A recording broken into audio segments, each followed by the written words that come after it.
Hello everyone and good afternoon. I hope you're all safe and well and planning to take advantage of the amazing weather we've got over the next few days. Before I hand over to our wonderful host Trevor from GTN, I want to just take a few seconds to thank the panelists who've left their very busy garden centres in what is a very busy week. So just thank you all for making the time. I really appreciate it, and I'm sure the people who are tuning in do as well. And just a little bit of housekeeping as we are absolutely live. As you can see, we've got 2 people in their garden, so fingers crossed connections hold out.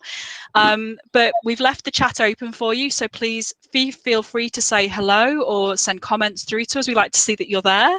And also questions. So if you have any questions, we have about 15-20 minutes at the end. Please send them through the questions tab and we'll pose them to the panel at the end of the session, and also polls. So we may throw a few questions at you just to make sure you're still listening and still there and active. So please just keep an eye out and we'll give you some warning. But as well as that, towards the end, feedback is really important. So when we come to the Q&A, I'll drop a few questions in for you. Please let us know how you've enjoyed the session and also any suggestions that you would like to see from us in the future. We are just getting going with our online discussions for Glee, so we welcome all feedback. So without further ado, Trevor, I'm going to hand it over to you. Thank you, Suzanne.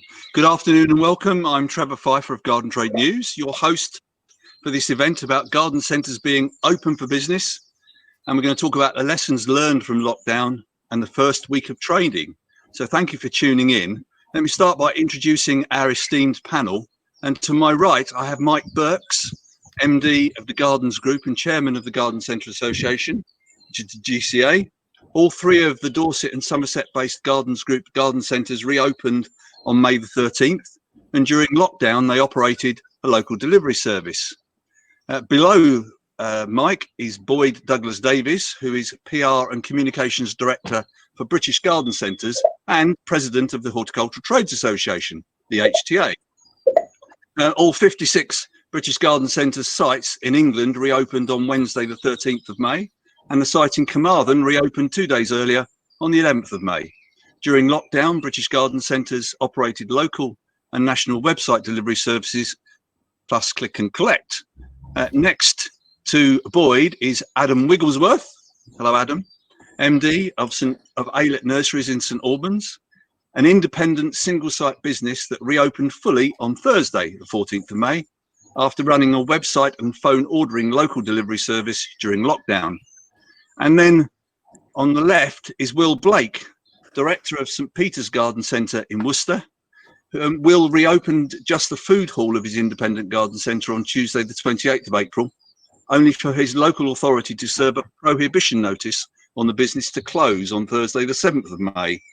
St Peter's then fully reopened on Wednesday the 13th of May. So welcome everybody. Thank you for taking the time. And can I start with Will? Perhaps you'd like to tell everybody the story behind your prohibition notice being served on the garden centre. Yeah, of course. Good afternoon, everybody. Not something I expected to happen in my lifetime, really. So just like everybody else, we closed the business down on Monday, the 23rd of March, doing the right thing by our customers and our staff, and went into lockdown for a period of time. And that included our food hall. So we've got a fairly significant food hall and butchery, which turns over about £1 million combined. So it's a fairly big part of the business. And so during that lockdown period, we planned to reopen that.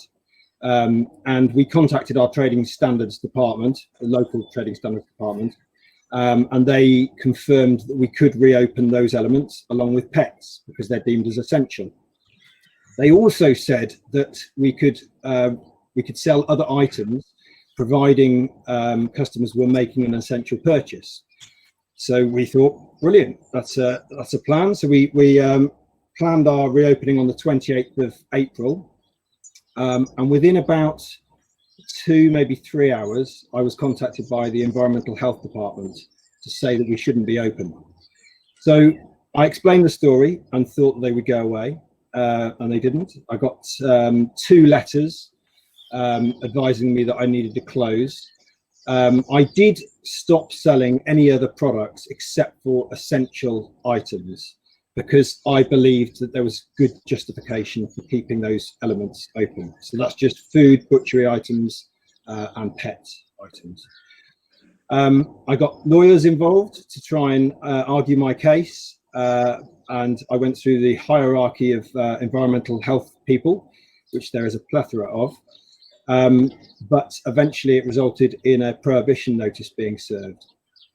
And unfortunately, much as I would have liked to carry on fighting that fight, the risk of trying to fight it would have been about £30,000 in legal costs. So I closed down that Thursday night when they served the prohibition, and then reopened again the following Wednesday in line with everybody else. So it's been hugely stressful, as you can probably imagine, and a real waste of time and energy and cost in trying to defend that situation. And I still feel very strongly that garden centres, and particularly food halls within garden centres, have not been treated fairly by the legislation, which has allowed people like B&M or Wilko or The Range to trade on very flimsy amounts of food, whereas garden centres with traditional butchers have had to close.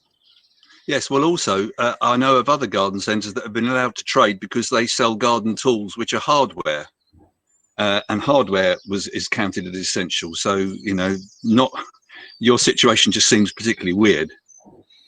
Yeah, I mean, it's all down to local authority and their interpretation of the law, and we all know that different authorities were interpreting it differently, and that's a sign of how quickly that legislation was rushed together and how clunky that legislation is, which has left a lot of indiscretion, I suppose. But it's just very frustrating, and it's not just from a business perspective, but also from a community perspective. So I know Mike Burks will probably talk about this later, about how he continued to deliver to his local community because he felt it was the right thing to do. And I feel strongly that being able to supply our local community with food items was the right thing to do. With some of those people can't get to the local shops, the buses had all been cancelled. This was their outlet, if you like, just to buy basic essentials, and suddenly that was taken away from them.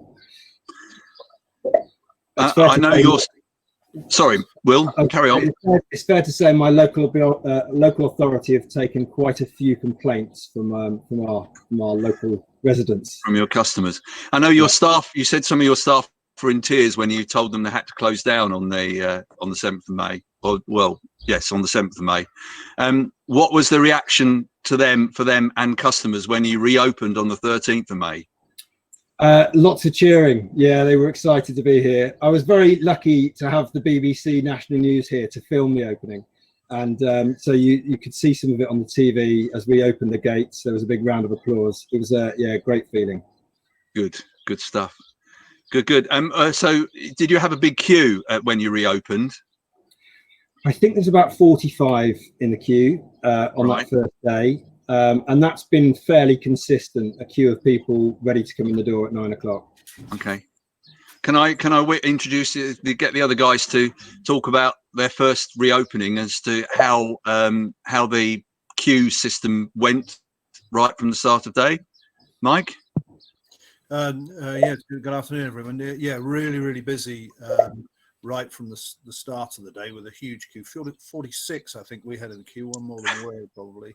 But it was, and everyone really pleased to be there. The queue, so we had the BBC as well, and they were worried that we wouldn't have any customers for them to film. But I said to them, don't worry, you will. And I think the first one arrived at 7:45, so an hour and a quarter before we actually opened. But the relief from customers was huge. We had been trading, as Will said, telephone orders, but there's just no way you can get to everyone using that system. And actually, it's a very expensive way of trading. I'm not sure we made any money out of it, but I think it was the right thing to do because, garden centres serve our communities, and one of the crucial things for us was to keep people at home, keeping them safe, keeping them gardening, keeping them mentally fit as well as physically fit, and I think that's an important role that we play in the community. But it's not a profitable way to trade.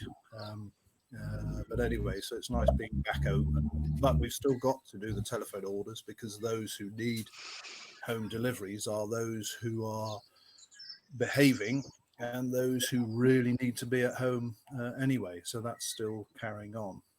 And about approximately how many telephone orders or web orders are you getting at the moment coming through? Oh, well, the peak when we were closed, we would be delivering sort of 350 deliveries a day between the three centres.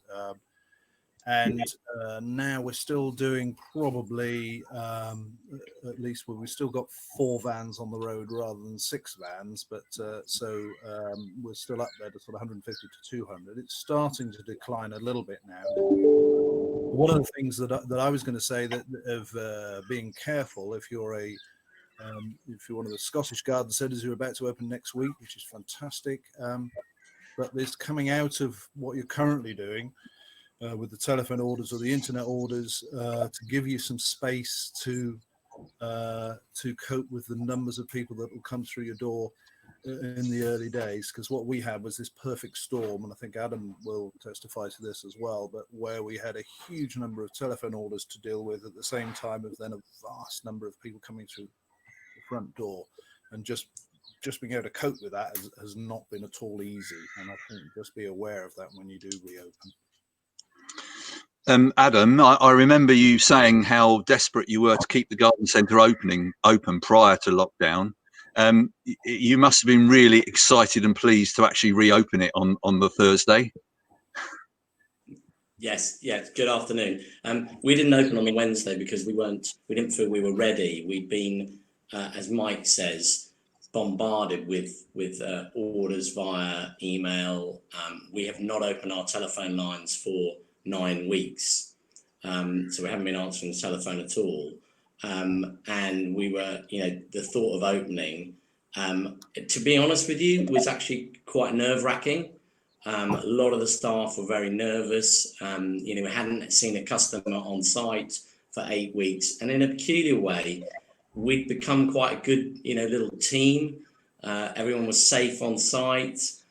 There was no one, the phones weren't ringing. So in a way, it was a very, very peculiar, but weirdly pleasant environment, because people were phoning and, so people were nervous. I mean, we had 175 people queuing up. The first one joined very similar to Mike at 7:50 in the morning. We're doing this thing where we're managing the site by 100 trolleys. So the first 100 people all get given a colour-coded trolley, and that is how many people we have in the centre. When the trolley pops out the other end, we let another person in. So actually, even with 175 people, the people at the end of that queue are probably in within half an hour of opening. That sounds a really innovative way of doing it by 100 trolleys. I think lots of people are doing that, aren't they? Are they? I think, the 1 person per 1,000 square feet that the HGA and the GCA have come up with, I think, is a really good guide, and it definitely creates a feeling of, when you're in the centre, it feels very safe, and the protocol that's put together, I don't want to blow their trumpet too much, but that protocol has worked really well, and I think, our garden centres are exemplars of how to manage people on that front. Yes, I hear that Barton Grange, who have obviously got a huge car park, are doing it by only allowing 100 cars to park, and then those people can go into the centre. So, so that's a slight. Because Sorry, Mike. That's interesting, because they've got, of course, the roundabout outside, and actually then dealing with those cars. I think you've got to be careful with that if you're just coming straight off to a road. There's no filter or anything like that. So I think it's on a case-by-case basis. It would work for them. For us at our sites, it wouldn't work. But actually, the number of trolleys and the counting in, counting out sounds like it's going to be really tricky. But once you get used to the system, it works really quite nicely, I think. Yeah, and Boyd, you've got quite a large variety of size of centres. Did you have any different reopening experiences depending on the size of centre? Afternoon, yeah, we had pretty much similar people in before opening time at every site. The smaller sites, they got congested in the bedding plant area because just the number we're allowing into store, so much of what they want to buy is bedding or veg. So we found that's been an issue. So we've had a sort of secondary control point within the smaller sites where the bedding plants are in a relatively tight area. A bit like, I suppose, the fresh aisle in the supermarket. When it first opens, you can only let so many people in until they've moved on. So that was the difference, I suppose, in a small site compared to the larger one. But it's been very, very straightforward, really. Customers are well used, I think, now to the whole social distances. So they've been respectful of the teams and keeping away from the staff. I haven't had any issues in that sense at all. So I think that's been good for us. And that sort of pre-training has worked well. I think the challenge has really been just the speed almost that they go through the centre. It is real market sweep type shopping that they're in. They fill a trolley and then they're looking for a second and a third trolley, and then they're out. So I think we were caught almost the first few days. The tills were filling up very quickly with people, so we adjusted that early admission to let people spread through the centre as best we can. Have any of you decided that your trolleys are not quite big enough? Yes. For the amounts that people are buying at the moment? Yeah. Definitely not big enough. We've Yeah. made it a practice to issue 2 to each customer.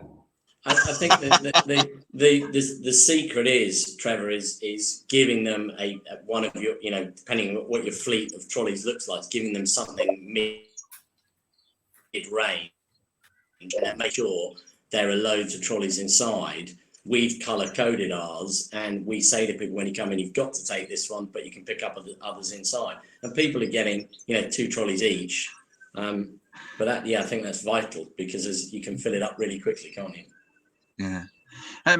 Before we go on to talk about trade specifically, have any of you had circumstances where people have used the trip to the garden centre to meet up with other people and start doing some socialising? Because I know that's what everybody was very fearful of. I think that people will seeing friends there, but it's by accident. I think most customers are behaving and respecting why it is that we reopen and following the rules.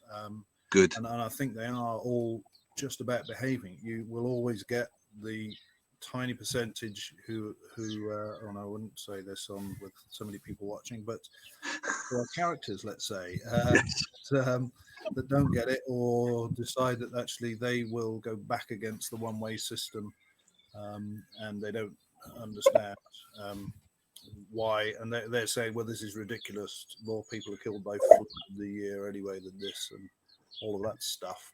But I think most are behaving, and they are. I think they're looking after themselves now. I think that probably will change. I think it's starting. You're starting to feel the change this week, slightly different to last week, but people are doing the right thing. Good. And the same even in St Albans, Adam? Yeah, yes. I mean, customers are really well behaved. I mean, we talk about the supermarkets training people, and I've been amazed that people queue so well and are so pleasant. I mean, as Mike says, there's always the odd outlier. I've been quite surprised by the amount of people on the first day. It was an amazing amount of people wearing masks, and I understand that, but I think it's probably 70 or 80% of our customers. There's a bit more family, people turning up with families at the moment, which I find quite unnerving, and it's always difficult to tackle that, and people we're saying look, it's 2 people only, you can't bring 6 people in, and that's a bit of a sticking point, but people are getting over it. We're trying to advertise, if I was to talk to anyone about opening, the Scottish guys next week, we are advertising our visitors as shop and go. We have a massive banner on the front that says shop and go. We have signs that say, you need to come on site and buy your products and leave. We are now in a supermarket model. And I think that's quite key to stop browsing and to keep your average transaction value up. You need people. We can only get a limited amount of people through the door based on 100 trolleys. So we need to massage the way that we can do that, and browsing is not a good thing. I was asked a question today about why they couldn't buy greetings cards, and by a customer, the greeters, meters and greeters at the front of the store asked me to come and explain it. And I was just saying that part of the protocols are to reduce browsing, and when you explain it, they understand it, and some people just think it's ridiculous. But there we are. But it's the browsing things that we're trying to avoid, and I think we've done that fairly successfully. It will be interesting once we come out of the core gardening season just to see how that changes, but then actually we'll probably have less people in, so the browsing will be less of an issue, because you won't have the crowding that we otherwise would get. But Mike, that's interesting. So you've still got certain categories which are screened off at the moment, have you? Yeah, we're releasing them carefully because I don't want to create bottlenecks. So we released furniture after about 4 days, I think, and that started to work well. It's difficult to apply that. I wouldn't necessarily say that everyone should follow the same rule, but because every site is different. But I think for us, we needed to control the sort of the flow through furniture, get people out into the plant area when there's so much more space, and I can see us getting bottlenecks where people stop to browse things like greetings cards. We had a couple arrive this morning, and one of them was 92 and the other one was 86, and it's not really in the spirit of things, is it? They shouldn't be out shopping and coming to the garden centre. They're extremely vulnerable, and that's why it's difficult. I don't know how you guys are dealing with that. Well, I think that Mike in the beginning hit the nail on the head, which is you've got to be able to offer the shop and go experience, but you've also got to be able to offer the delivery, because there's so many people who are emailing in or communicating with us in some way saying, I cannot come to the garden centre, and we don't want them to come to the garden centre. So what we've done is we've taken some of the team. Obviously, we need a minimal team. You can imagine there's virtually no customer service. We've shut our plant information. That is completely, Ailets had that big plant information building. That is shut and locked. We've shut our customer service points, and we've taken those people and we've put them in the back of the garden centre, and they are operating the email inquiries, telephone calls, and now the web shop that we've got. They are processing that, because we're getting Mike's done a fantastic job on deliveries, but we're still doing 100 deliveries a day to people who say, I can't get to the garden centre, but I need my stuff. I think that's really important. Yeah, I think that is crucial, looking after those at home. So that's the problem with dropping the delivery system, is that actually you're then encouraging people in who shouldn't actually be coming in.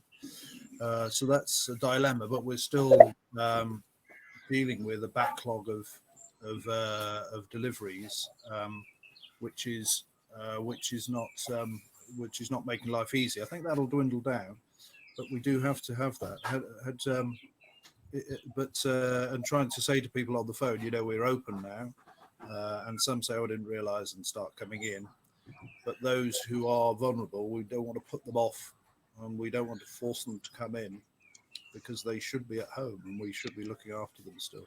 I mean, that's the other thing as well. We have to remember that those people are, we've been here for 33 years. That's not unusual in garden centres, of course, but actually the business was built on the money that those people spent with us all those years ago.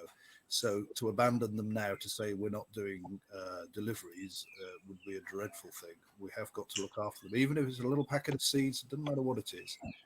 They need to be looked after. And Mike, are you doing click and collect? Because we were doing click and collect, and we've actually stopped it because it was so disruptive in the car park. the team that were trying to get the orders together were then mingling with customers, and it was, we just ditched that. So with our sites, it would be difficult to do. So, and actually almost, someone would arrive at the till, blocking a tiller, and say, well, I've come to collect it, or at the front, and you have to fight your way through the one-way systems to get there. And our sites just aren't set up for it. So we're avoiding doing that, really. But I think, again, it depends on your site. You might be able to set it up. But it's just one complication too many for us at the moment. Can I ask about sort of just trading since reopening? Obviously, when you first reopened, there was a big queues, and the initial trading figures for the first few days and the weekend were reports of record sales. Is that holding up this week? Yeah, still the same. It's like the 9th bank holiday in a row, Trevor. Ninth bank holiday in a row. Yeah, it's just continuing. The average spend is still very high. 50% of what's going out the door is plants. 35% plus is then core gardening, and it's still carried on exactly the same. Really, Saturday was the peak day, but all the other days have almost been the same throughout, from day one right through to today. Yeah, Mike, same down in Dorset and Somerset. I can just feel it just tailing off a bit now, but that might be because we've had 2 very, very warm days, and so the middle of the day has not been as busy as you might expect. And I think at this time of year, we have a really quite a busy trade between 4 and 6, so we get another lift at the end of the day where we're actually closing at 4, so we're missing that custom, but we have to close early because otherwise you can't get anything done. So we, like Adam, we have no staff virtually in the centre, so all stocking up just about is done after we close or before we open, and that's when we pick all the orders, get the watering done, get the tidying up done. But so I've just noticed it hold back just a little bit in the last 2 days, but I think that probably is the temperature as much as anything. Yes, because back in the summer of 2017, when it was really hot, it became too hot to go to garden centres, didn't it? So,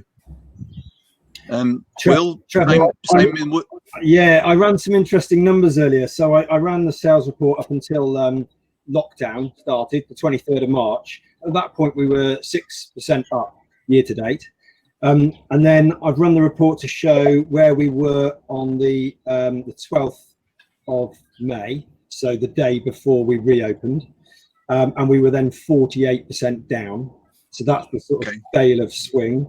And then up until yesterday, we're now 39% down. So we've clawed back nearly 10% of our gap, as it were. Since opening on the 13th, we've been running at 54% up.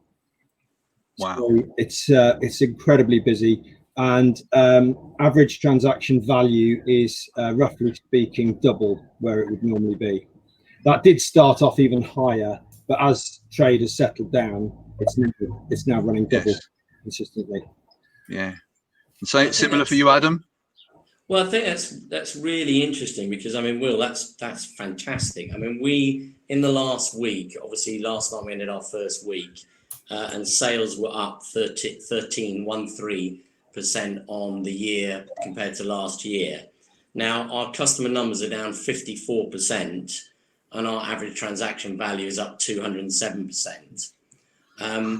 Every day is the same. I mean, we cannot compare this to a bank holiday. We are taking half what we take on a bank holiday. But the point is that every day we're putting 725 customers through the garden centre. Weirdly enough, the most terrible day, terrible as in it was brilliant, but the most disappointing day was Sunday. Yeah. And I'd expected to be absolutely rammed because of reduced opening hours, and there was no one out there at 10 o'clock. And at 4:30 when we closed, I had to go around the car park, gathering people up, sending them in.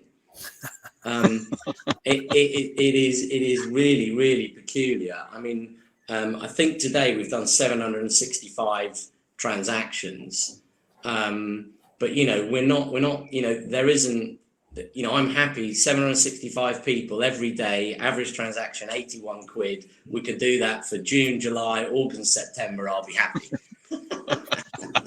That's pretty good, isn't it? It was interesting with Sunday because on the GCA WhatsApp group, it was busy, and I thought, I don't think anyone's got any customers coming in, or relatively. And then there was lots of discussion. The first person said very tentatively, "Is everyone busy today?" And it was then it started coming through. No, it's all gone quiet, but actually it was still 25% up on last year. So it was. It's an interesting, but I think it shows also that by Sunday all of the systems were working, so it felt quiet because our management of customers was working so well. So I think that's really interesting how we've all settled down to this norm. And you know, one of the things I was thinking about is what we would take forward from this, and actually some of the management, particularly going into the tills, is something I think we will keep on in some way, because the till operators are feeling really quite calm about the whole thing, because they're not having big rushes on them all the time. It's all nicely managed, and that's something I think we'll take forward if this ever stops. Can I ask about how the staff have coped with the new normal, in particular sort of take up of PPE, masks and stuff like that, and how you've been able to allay their fears? Well, we did lots of rehearsal. That was really, really important. I felt that the physical bits would be hard work, but straightforward to do relatively. The bigger thing was getting people from the little almost institutionalized form that Adam was describing earlier on to the situation where you're letting customers in. So we did lots of run-throughs. Every time we would set out what we were going to do and then adapt it, and then we would send the team through to rehearse how it was going to be, and we would adapt it again. Just kept doing that. So actually, we thought about most things, I think, by the time we actually opened, and that helped enormously. But there still was obviously a nervousness. It's still now, and I think that's good news that there's a nervousness, because if you get too complacent, that's when we might get issues.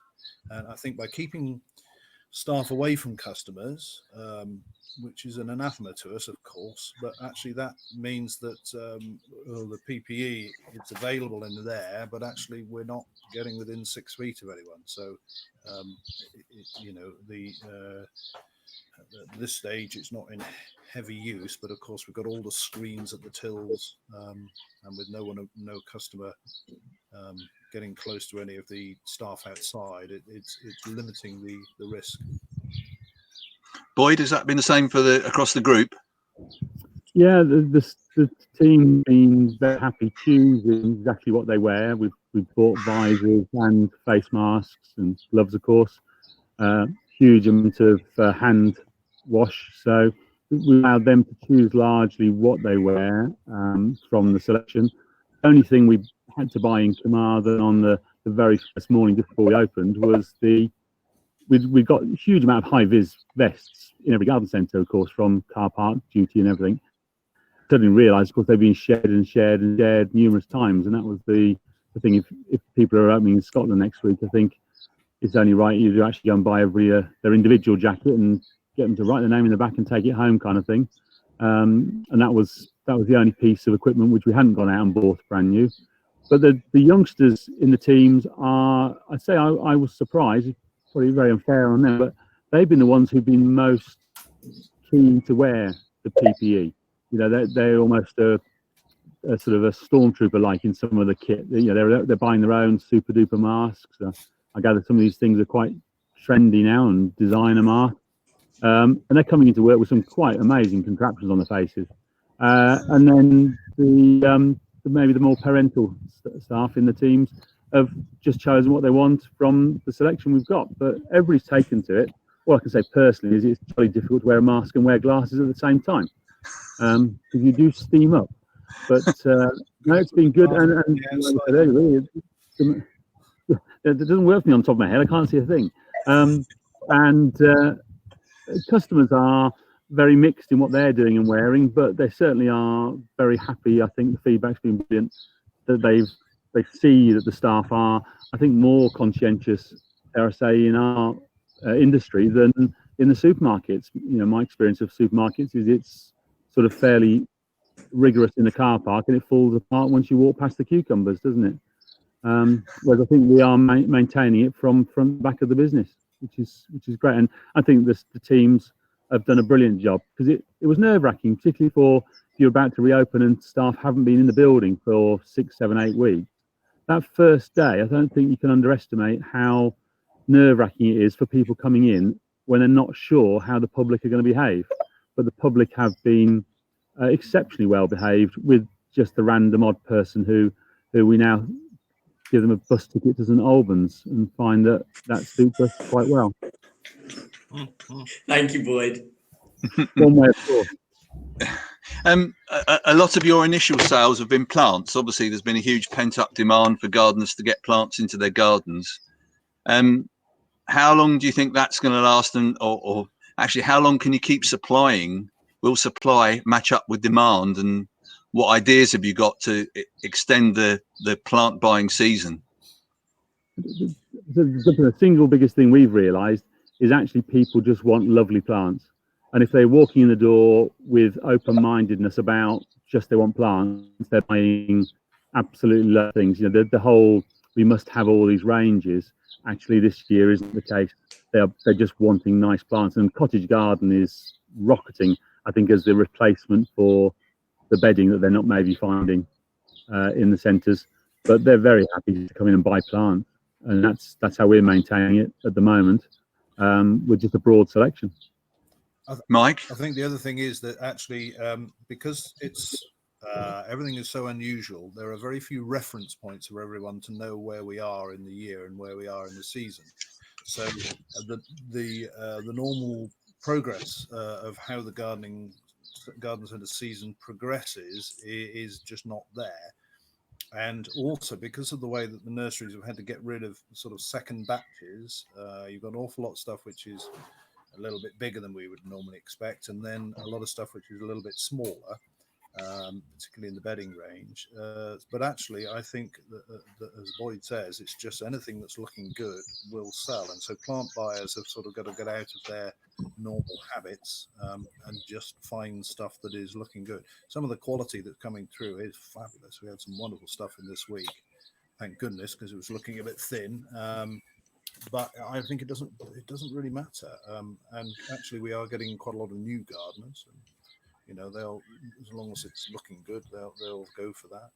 And move if you've got stuff that's looking good. You know, we've obviously got a fairly sizable plant area, but move things to places where people go. You know, we've got lots of roses that we would be looking, you know, to start selling in May and June, and we're putting them out. We're putting them right in the places where people would expect to find bedding, and people are just picking them up. So, I completely agree with Mike. People really don't mind. They just want some choices. So, Will, have you done anything like putting new schemes together of plants for hanging baskets, where the traditional house bedding plants for baskets aren't available? We've all had to make some pretty challenging decisions, shall I say, during this period, and some of them we got right and some of them we got wrong. And I'm glad to say one of my right decisions was to carry on planting on our own nursery. Oh, well done. So, all the way back when. More interested in the wrong decisions, Will. I didn't make up for all of those, no. Nearly getting arrested for trading, being one of the examples. Yeah, so we've... although we've run out of pack bedding and struggled to get supply and all that sort of stuff, we've had a healthy supply of our own bedding coming off our nursery, and that's been amazing. Yeah, actually, there's a whole load of questions coming in, which we'll go to in a while. But one of them I just saw was, are you getting new gardeners coming in, or is it just existing core gardeners coming back to the centres to start off with? We're getting, I don't know if I presume they are gardeners because they've come to a garden centre, but when we're doing the announcements at the entrance to explain our social distancing measures, we quite often ask, is this your first time, or have you been here before? And regularly, it's new visitors every time. Really? So that's encouraging, because obviously we have the concern that this gardening peak might peter out quite quickly. But actually, there's still a lot of people out there that haven't been in yet and still need to come and buy their gardening product. So that gives us confidence it will continue for some time yet. Lots of people have discovered the gardens, Trevor, for the first time, haven't they? Yeah, the Yes, age-old, yeah. I never have time for my garden. Well, people have just been given a gift of 7 weeks to find their garden.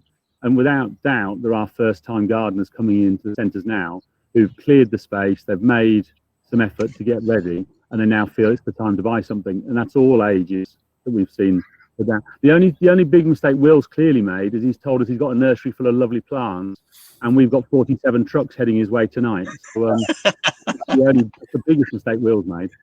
Boy, would this be an appropriate time for you to show us around your garden to see if you've learned about gardening? I've learned about lawns. Patchy, very patchy. Yes, because so is Philippa Boyd? Is Philippa one of the other directors still out collecting plants and delivering them to centres? I couldn't possibly comment because I think she's got a taco on that van, so I can't say any more, Trevor, I'm afraid. So, yes, no, Philippa, Charles, and I do know that a certain Mr. Harker will actually be driving a truck tomorrow as well. So, yeah, everybody's out on the road collecting, and that's just what we had to do. We just got trolleys of stock, and one of the things we found is by going to the nurseries and collecting it has actually enabled us to get it to the centre quicker, because the social distancing on nurseries is causing them problems. I think we've got to remember that whilst they're all having a bumper time, it still hasn't come good for the nurseries yet, and there's still a lot of nurseries out there who just won't recover the gap from the spring season because they lost that tail of spring and the start of summer hasn't been good. So the commercial guys are struggling, and I'd encourage anybody that's got a van that they can go and collect to consider that as an option. And at the same time, please don't bash the growers for discount at the moment. Just take the plants at the normal price and just run your own van out and collect it if you can. I know we had Philippa, as you say, was out on Saturday collecting from a grower, and we collected 62 trolleys on Saturday morning from him. It's just got to make the industry work, and we shouldn't get too hung up over hassling people for price discounts and stuff at the moment. Price is not an issue on the product in centres. Have any of you had to accept plants without labels in or without barcodes because they haven't been able to do that process at the garden centres, at the nursery? Yeah, and you've got to, I think, just getting the plants in, and then we'll deal with them. Again, it's not that normal policy, but as soon as the trolley comes in, we get it into the centre and just unwrapped. Even though you can't really get it merchandised properly, that doesn't matter. But I think it's really important for us to work with the industry, and it struck me enormously with the work that we've been doing with the HTA, and every Friday we have an industry-wide forum, and that's been massively useful to sort of understand what the nurseries are going through, and the fact that we should really do whatever we can to support them. Taking deliveries any time of day or night. Letting the driver park in your car park if that's possible, so that they can get offloaded early in the morning or get away early in the morning. Just making it as easy as possible is hugely important. Bear in mind the difficulties they're facing. If you're saying, "Oh no, I can't unload you till 9 o'clock," that's a nonsense. Get them unloaded. Mike, I think to add to that, I had a supplier the other day saying, don't really want to send the stuff in because I can't do your labelling. And I think there's a perception we need to tell our suppliers, we're not worried about, what's on the label and whatever. We need to help them out, because I think some of them still feel they have to do what they've been doing, and that is not the case. I know, and then using dump codes and that sort of thing rather than specific. Listening to Will's stats, the numbers are so massive. Those swings, they're not sort of nuanced percentage swings. They're whopping great swings. So what does it matter if you don't have the minutiae of detail for this part? hopefully we'll never have a spell like this. So what does it matter? You can't be comparing. So it doesn't matter. Just get a barcode on it or some price on it that you can then process at the tills. You've just got to be flexible. Yeah. Okay, great. I think we might have just lost Trevor just temporarily. I heard a little bit of a crash halfway through, about 2-3 minutes ago, and he's been in and out since. But I'm going to use this as an opportunity to go through some of the questions that have come through. We've had a lot of questions. I've grouped a few together for you, so I'll just throw them out there. We've had a lot of questions around your online operations, and I'm going to pose this in 2 parts. Firstly, since you've reopened, how would you say your online orders have dropped? And then secondly, are you planning to carry on investing in that technology to carry on delivering online? Well, we don't do it online, but our telephone orders have stayed at quite a high level. I'm reluctant to. We're experiential retailers. That's what we do. That's what we're good at. And our model requires the 725 people that Adam was talking about to arrive at the garden centre and take most of the stuff away with them. That's what the margin is designed to support a business. To support the business. Once you throw in having to deliver everything or repackage it and all of the work that entails, the margin disappears. I mean, I think you even find that, you know, the supermarkets with their deliveries sounds like they've had a bumper time, but actually they haven't, because their costs have gone up disproportionately to the increased sales. And I think that's the same problem for us. So we haven't yet invested in the online stuff, because the sooner we get back to being experiential retailers, the better. And would anybody disagree with that, Boyd? I know you guys have worked quite hard on your online channels whilst you've been in lockdown. Yeah, we've expanded our online hugely. We've always been doing this for a good few years now, and we have a slightly different view on it to Mike, in that we are making some money on online. We've always been careful about what we put online, done a lot of analysis on packing time and so on certain items. I mean, you're never going to make money wrapping and packing a 6-foot obelisk. I can tell you that from experience. or hanging up a 60-litre bag of Jack's Magic. That's a backbreaker. But we've added click and collect to our offer as well, and online, and we're going to continue with online post lockdown, because we see it as part of the permanent mix for us to be able to offer it. We do deliveries from stores anyway as a local delivery, so we connect up the local centre with delivery of the plants. But we have changed since we reopened, so we've taken plants off click and collect at the moment.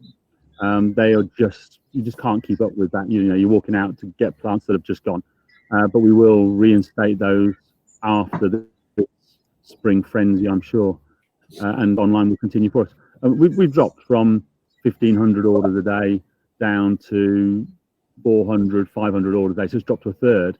But that's still a good business for us. And Suzanne, Adam, I think it's really interesting hearing Mike and Boyd. I mean, we didn't have an online shop when we went into this, so we, you know, online was people emailing us and us ringing, and you know, that is such hard work. And Mike has been doing it, and we've been doing it. You know, 80, 100 orders a day, you know, nearly killing ourselves. Our Ethos guys have been absolutely brilliant and have built us a web shop in the last 3 weeks. And in comparison to the money that we take with people walking through the door, it's minor. But my attitude is we haven't got any choice. And if this happens again, we need to be online. We are going to keep our online offering to things that you can't really go wrong with. You know, a bag of Miracle Grow is a bag of Miracle Grow. A bag of Western JI is Western JI. A set of furniture. And I have been, you know, to be honest with you, I've been quite amazed at the orders. You know, big deal. We're probably taking 20 orders a day. But, you know, a lot of those are, you know, £1,200, £600. You know, our team out the back, pack it, put it in the van. We only deliver locally. Our website says, you know, if you put this postcode in, we won't deliver. So we literally deliver where our vans are going. And it's definitely a part of our armory, and we will be expanding it, definitely, because if this lockdown was to happen at Christmas, I want to be able to put Christmas product online. I want to be able to keep going because, you know, our business is built on experience and visits. But at the end of the day, we just need to turn over money and take money. Yeah. And Will, I don't know if you have a view. I'll come to you. I'd echo some of those points that Adam's just said. We didn't really have a big online presence. We tried doing the orders over the phone for a period of time, but quickly realised it didn't justify the cost. But we have invested in a web shop. We've set up an emergency web shop, which allows us to take orders for delivery or click and collect. And we'll be continuing to invest and expand for exactly the same reasons that Adam's just said. I also feel that this is not going to go away for a long time, and there's certain categories of people who just won't be comfortable coming out to a garden centre or anywhere else for a long time, and therefore we need to be able to have a solution to deliver products to them. And Yeah. Suzanne, you know, just to jump in, sorry, but the other thing is, you know, we're making this, we're not making it expensive, but we're not making it cheap. I mean, you know, our delivery charge for St Albans is £6.95, and it's not free. And people just order 3 bags of compost and pay a £6.95 delivery charge, right? Well, our vans around St Albans all day long. You know, it's another order in the bag without ringing up and taking the credit card details. I was completely anti online, and I'm now a massive fan. I think we've got a way to go before we get Mike as a massive fan, but I think everybody's business is slightly different. That note, go on. Suzanne, sorry, can I just ask an interesting question I've spotted through a trend through several of the, I mean, thank you to everybody who's put questions on the webinar. Far too many for us to answer them all in the time we've got allocated today. We'll have to work out a way of going back to people with answers, Yeah. Suzanne. Yeah. Trevor, I've grouped a few together as well as we were going through. So if you ask your question, then I'll chip in because there's definitely some themes. But what we'll go on. Yeah, what I was going to say is what we'll do towards the end is any questions that we don't get to, we'll circulate them around the group and we'll find a way to get those answers to you. Yep. Okay. The interesting one I had was quite a few people were asking about sustainability, which was a huge topic at GCA conference, HTA Futures last year, and a big topic in garden centres with all of you having big displays of sustainable gardening products. What's the view of that now? Has that fallen by the wayside, or is it? Yeah, not at all. No, it hasn't. No, still going. It was a shame that we weren't able to support Peat-Free April campaign, but you know, peat-free products have high on the agenda. Lots of people still wildlife gardening. We still are reducing the number of products that we have that aren't insect friendly. So we're promoting chemical alternatives. That's all still happening, and the fact that more people are gardening will be positive for the environment. I mean, actually, that's, you know, hardly anyone's saying it because it doesn't seem PC to say it, but actually the last 10 weeks have been fantastic for the climate. Yes. And so it's still there. It's still very much on the agenda. But it's but of course it's you know, the deliveries have actually probably ramped up our carbon footprint in that time, which is disappointing. But you haven't had to do what some of the supermarkets are doing for their deliveries, which is delivering loads of plastic carrier bags to people that we'd stopped using. So we team up with local retailers who bring us their cardboard boxes. So our fantastic fruit man in Sherborne delivers loads of boxes that we then reuse. Actually, I think we've reduced our amount of packaging that we've used as a result of lots of recycling. But that's still high on the agenda. It's just, you know, not being spoken about. And some of that is because actually it's the norm now. A lot of it's the norm. It's not right. I think we're feeling the heat of trying to keep our businesses going, trying to get some cash. The product range is reduced.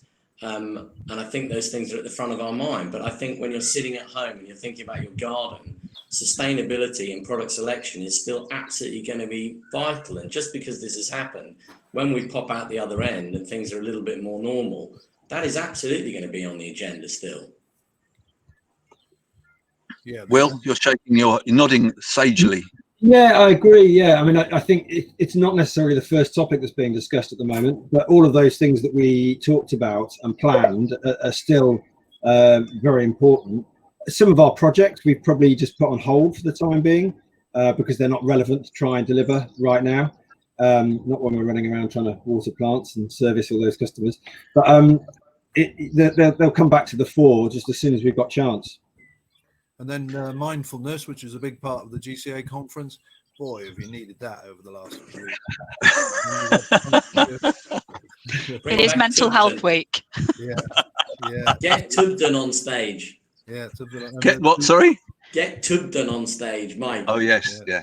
I still listen to him every night. Yeah. Anyway, You need to let him go home soon, Will. Trevor, would you mind if I just popped in with another question? Because I'm quite conscious of everyone's time. Yeah. And this one, I think we maybe have a few people who would love to have their products in your centres, but I'm going to ask it because it's came up a lot. But how is your supply chain holding up? And there's two parts to this. And how are you feeling about Christmas? Because I know that was one of the things that we wanted to cover, but I'm not sure we got through to in this discussion. Christmas is easy. I'm looking forward to the 2 days off. So, I think, joking apart, Christmas is going to be tricky, isn't it? Because it's such a touchy-feely department. If ever there was intense retailing in a small footprint, it's the Christmas season, and that is on our agenda already. Working out the changes that we'll have to make from Christmas grottos right through to the Christmas department, because I'm sure there is still going to be a great apprehension about crowded spaces this October, November, December, isn't there? So then we haven't come up with an answer yet, but it's definitely on the agenda to do it differently. And supply chain, I think they've done an amazing job the last few days. I mean, the challenges they've had, not only in terms of their staff numbers, but of course their supply chain. It's all well and good shouting at them to get stuff out to us, but if they can't get plastic that's been used for PPE manufacturing and they can't wrap the pallets to get them to us, you can shout all you like, but you've just got to be sensible about the challenges they're facing, and it's not straightforward at all for them. So I think they'd be brilliant. We know that the compost manufacturers have been running 3 shifts. Logistics have been great. I think their bottleneck is actually loading the lorries. You know, if they've only got 10 loading bays, they've got 10 loading bays, and it doesn't matter how many lorries you've got queued up on the road, they're only getting 10 filled at a time, aren't they? I think they've been brilliant. I think it's creaking, obviously, but actually that's not for the want of effort, and that's not for the you think about how much planning could be done when actually on Monday of last week, as short a time ago as that, we didn't know whether we were reopening on the Wednesday. You've got 2 days for that chain to, and you can't do too much in preparation, otherwise you have massive cost, and then could have lost even more that couldn't have been recouped. So it's remarkable how it's done it. And in terms of Christmas, well, we customer numbers are going to be critical, but and our Christmas displays are a one-way system, so that will work. But we just, in the peak times, we won't get enough people through, given the current spacing protocols. So it'll be interesting how we do that. But actually, a lot of customers are saying, "Oh, this is going to be okay when you open Christmas," because it's the same thing. It's not quite, but we're starting to get somewhere. Adam, you got anything to add on that? Yeah, I think the customer numbers are the key thing, aren't they? Because at the moment, this sounds odd, but because we are in the middle of this season, the recovery in our businesses, and how grateful we are for being open when many retailers aren't. The recovery has been fantastic, although we're all down, many percentage, tens of percentage points. Because gardening is fantastic, the weather, the season, the recovery has been massive. And I think, it makes me really nervous if we were to have this type of shutdown at a time when garden centres are not seen as a critical visit, when it's winter, January, February. I know we're quiet then, but that could be a real problem. I would like to echo Boyd's comment on the suppliers. Up until Monday, as Mike said, up until Monday, we didn't know we were going to open. That's why we didn't open on the Wednesday. And I would say to people in Scotland, get yourself ready, because once you're open, we're open 9 till 4, and the team don't really want to top up in the evening because they're all absolutely flaked out. So get yourself ready. You're better to get ready and not open the first morning.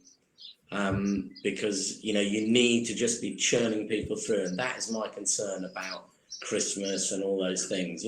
We sell a huge number of Christmas trees in 10 days, and we clearly are not going to be able to do that.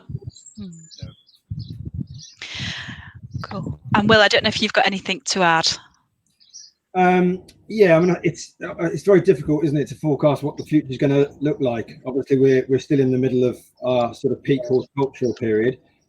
July and August could be really interesting when that horticulture element dies back a little bit, and then we're more reliant on furniture and barbecue sales. Of course, we won't have our restaurants at that time of year, which would be bringing in huge numbers of footfall and quite strong revenues. I'm kind of optimistic about Christmas. I think there's a lot that's going to happen between now and then.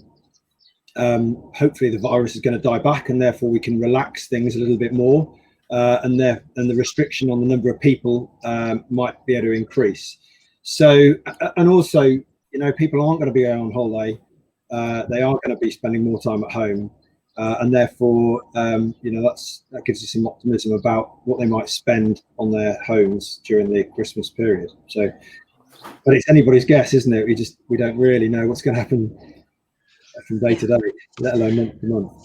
Well, and it's all happened so fast, hasn't it? It's only 8 weeks ago that we shut, and here we are open and trading. And I know it's all different, but thank goodness we're open and trading. Yeah, I think we're just coming up to the hour now. So I just have one very last question, and hopefully a short answer from all of you, including you, Trevor. Obviously, there's been it's been an interesting period, I think is the way you would phrase the last 8 weeks. But how would you sum up your feelings towards your businesses going forward? Are you optimistic? Are you concerned? Are you more positive about certain things? What are your thoughts towards the future?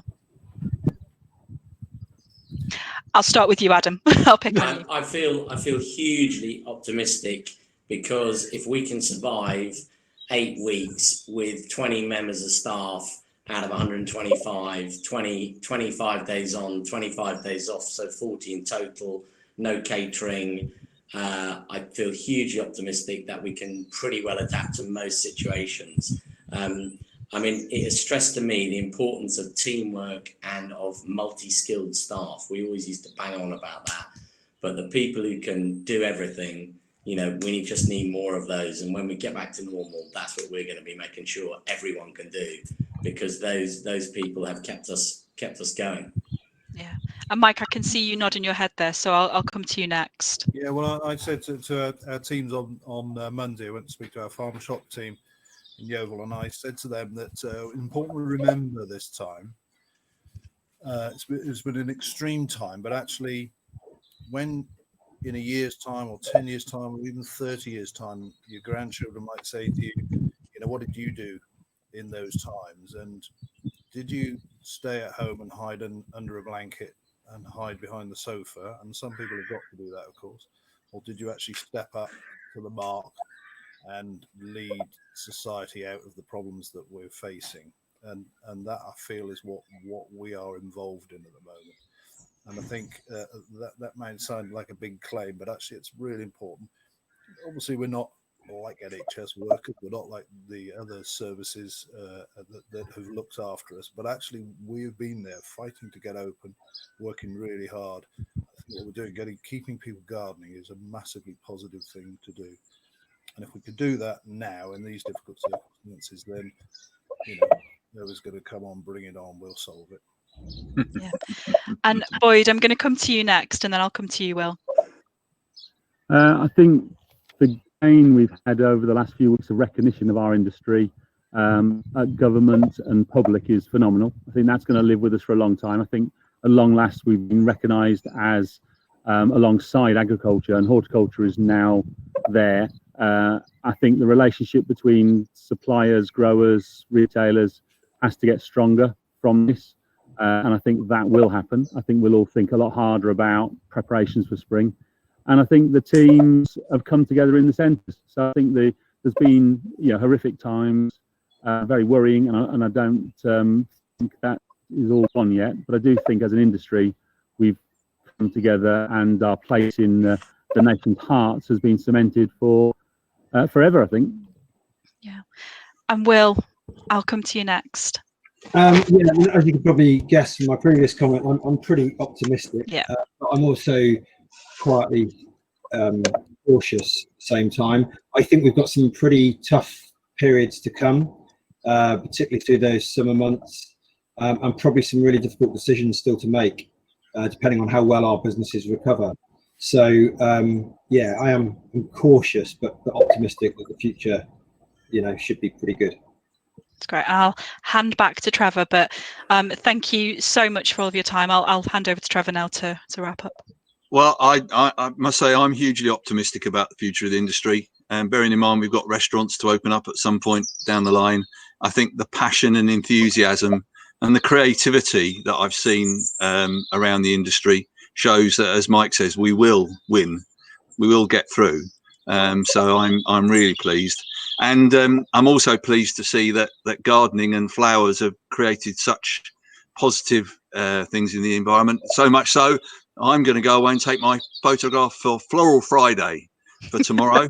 I hope you all get a chance to go and post the photograph for Floral Friday. Get your customers involved. They just need to post it on their social media, hashtag Floral Friday, hashtag Hort Industry, or hashtag Green Fingers. And this week also hashtag RHS Chelsea, because we're trying to theme Floral Friday all around Chelsea Flower Show, which has been such amazing TV coverage. The TV viewing figures for gardening this week have been quite amazing, actually. I think there'll be more reported in the press about it as we go forward. So gardening's hit the media and got big presence, and long may it continue, and long may you guys continue to do good trade. Thank you very much. Thank you, everyone. We'll see you soon. Thank you. Thank you. Bye-bye.